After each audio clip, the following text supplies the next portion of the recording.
నమస్తే అండి. ఈరోజు మనం ఫుల్ మఖానా బంగాళదుంప కర్రీ చేసుకుందామండి. ముందుగా బాండి పెట్టుకున్నాను, నూనె వేసుకుందాం.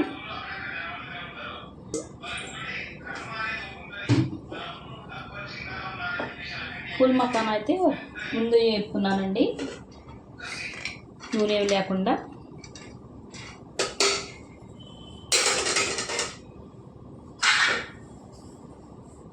నాలుగు ఉల్లిపాయలండి సన్నగా కోసుకున్నాను, వేసేసుకుందాం.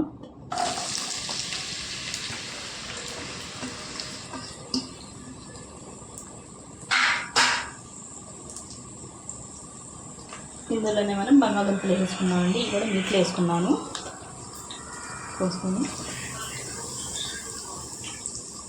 చాలా టేస్టీగా ఉంటుందండి ఫుల్ మఖానా బంగాళదుంప కర్రీ. నేనైతే 400 గ్రాములు తీసుకున్నానండి బంగాళదుంపలు. ఫుల్ మఖానా 50 గ్రాములండి. బంగాళదుంపలు అయితే ఇస్తానండి. రుచికి తగినంత ఉప్పు వేసుకుందాం. ఉప్పు వేసుకున్న వల్ల మనకి తొందరగా మగ్గిపోతాయండి కూరగాయలు అన్నవి ముందు వేసుకుంటే. ఇందులో పసుపు అండి, బాగా కలిపేసుకుందాం. ఉప్పు పసుపు బాగా పట్టేలాగా.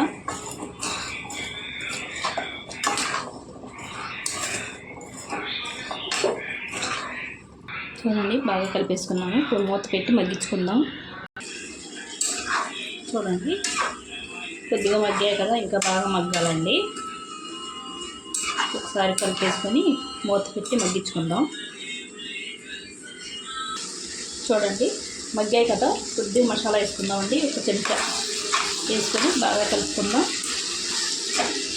పచ్చి మసాలా ఏనండి.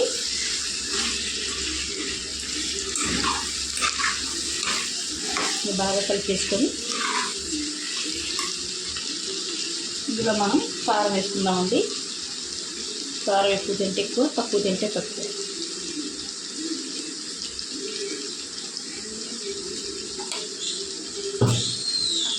బాగా కలుపుకుందామండి, కారం కలిసేలాగా.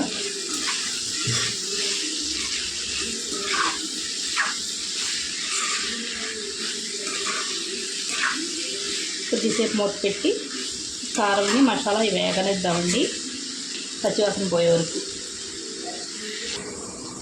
చూడండి, మసాలాని కారం రెండు వేగిపోయాయండి. ఇప్పుడైతే మనం ఇందులో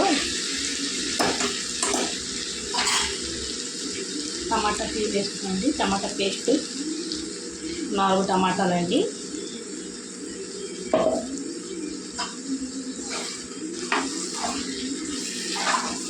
టమాటాలు కూడా హెల్త్ మంచిదే కదండి, తినొచ్చు ఎక్కువ. ఇది బాగా ఉడకాలండి టమాటా పేస్ట్ అనుకొని. నూనె తేలే వరకు వండుకుందాం మూత పెట్టి. మనం హైలోనే పెట్టుకుందామండి. మంట అయితే పెద్ద మంట పెట్టుకొని వండుకుందాం. టమాటా ప్యూరీ వేసుకున్నాం కదండి, బాగా నూనె తేలే వరకు వండుకుందాం.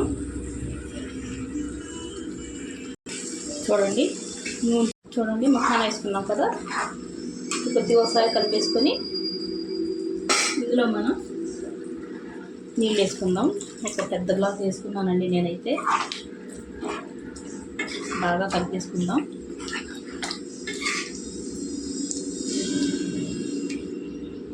అయితే పచ్చిమిరపకాయలు కూడా వేసేసుకుందామండి. 4 పచ్చిమిరపకాయలండి. ఈ పచ్చిమిరపకాయలు లేటుగా వేసుకుంటే కొద్దిగా కనిపిస్తావు. తినేవాళ్ళు అయితే లేటుగా వేసుకుంటే, లేకపోతే ముందు నుంచి వేసేసుకోవచ్చు. పచ్చిమిరపకాయలు ఇలాగైతే కనిపిస్తూ ఉంటాయి కదండి. బాగా కలుపుకొని ఉప్పు కూడా సరి చూసుకుందామండి. ఇప్పుడు ఉప్పు అయితే కొద్దిగా పడుతుందండి. ఉప్పు వేసి మూత పెట్టి వండుకుందాం. చూడండి, దగ్గర గంట ఉడికిపోయింది కదా కూర. ఫుల్ మఖానా బంగాళదుంపలు. ఇంతేనండి కర్రీ. చాలా సింపుల్గా చేసేసుకోవచ్చు, చాలా టేస్టీగా ఉంటుంది. ఒకసారి మీరు ట్రై చేయండి. వీడియో నచ్చితే లైక్, షేర్, సబ్స్క్రైబ్ చేసుకోండి.